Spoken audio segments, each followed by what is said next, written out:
Y tenemos en la línea al doctor Carlos Caro, abogado penalista, a quien le damos la bienvenida. Doctor Caro, muy buenos días. ¿Cómo está, Nicolás? Buenos días, ¿qué tal? ¿Cuál es su opinión sobre el incidente que ha ocurrido el día de ayer? El fiscal José Domingo Pérez solicita el allanamiento de las oficinas del estudio de abogados Oré Guardia con el objeto de recabar información que tiene que ver con el tema de los cócteles. Y ha habido algunas quejas de algunos abogados y de algunos políticos sobre esto. ¿Qué es lo que usted opina al respecto? Sí, ahí lo que tenemos que verdad es que el Código Procesal Penal y la Constitución no establecen ninguna limitación frente a cualquier tipo de profesional para las intervenciones y las pesquisas judiciales y fiscales. Es decir, cualquier profesional, abogado, médico, ingeniero, puede ser afectado por una medida cautelar, siempre existe una razón justificada, desde luego.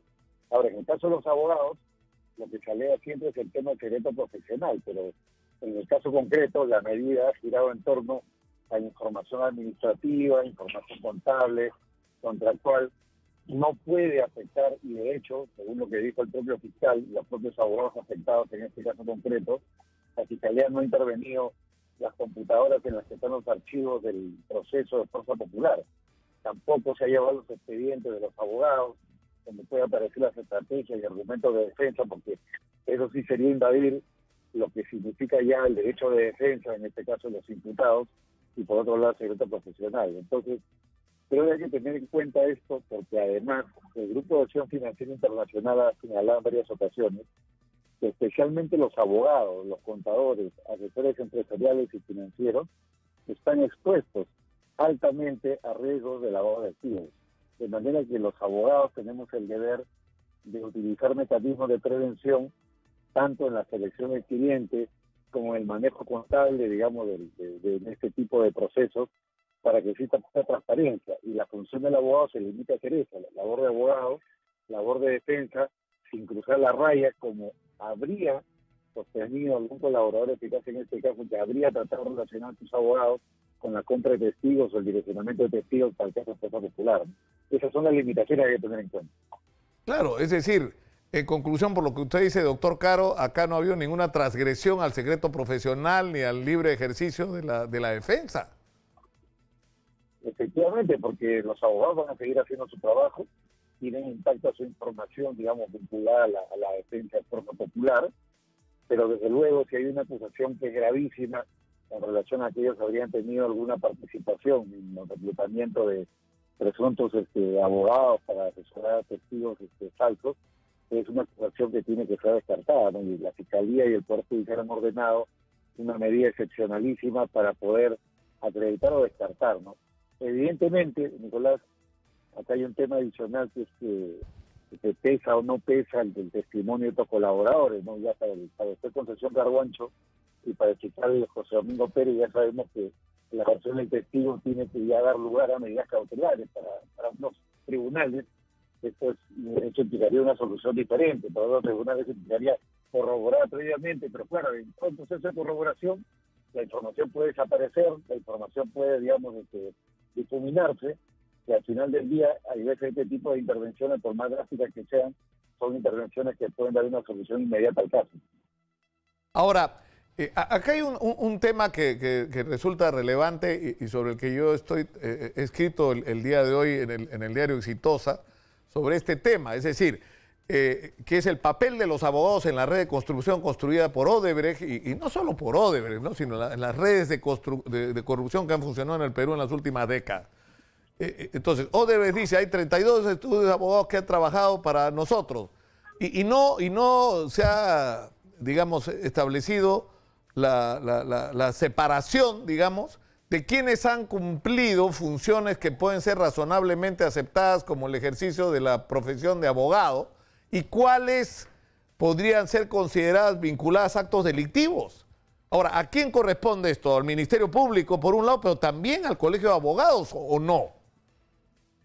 Mire, evidentemente Odebrecht es una empresa que ha contratado los servicios de abogados, en muchos casos para cuestiones lícitas y en algunos casos para cuestiones que podrían ser cuestionables, pero Ahí, Nicolás, ya hay un método muy conocido en el sistema que es el siguiente, ¿no? Que es el método de análisis tributario. Cuando la SUNAT coge factura por factura, en este caso de un abogado, y busca la causa de cada factura, es decir, a qué corresponde cada factura y cada pago, de ese análisis, de ese contraste surge mucha información. Y se podría llegar a la conclusión, por ejemplo, de que un determinado abogado ha prestado ilícitamente servicios que pueden ser acreditados y por lo tanto son facturas verdaderas. Y por otro lado, podría llegarse a la conclusión de que algún abogado X, Y o Z simplemente ha usado una factura o un recibo para poder justificar algún pago que no tiene explicación, que tiene una explicación oscura, insuficiente, y que la SUNAT consideraría que es un gasto repagable porque no genera verosimilitud de existencia del servicio. Ese es un buen punto de partida. Y a partir de ahí ya puede intervenir, evidentemente, el Ministerio Público si hay sospecha de alguna actividad ilegal, o en su caso el Colegio de Abogados si hay sospecha de alguna actividad contra la ética profesional, ¿no? Entonces, claro, pero hay un método en el sistema, ¿no? Claro, pero por ejemplo, ¿no? O sea, en la enorme lista que ha entregado Odebrecht, que está, por citar un caso, ¿no es cierto? Rubio, el estudio Rubio, ¿no es cierto?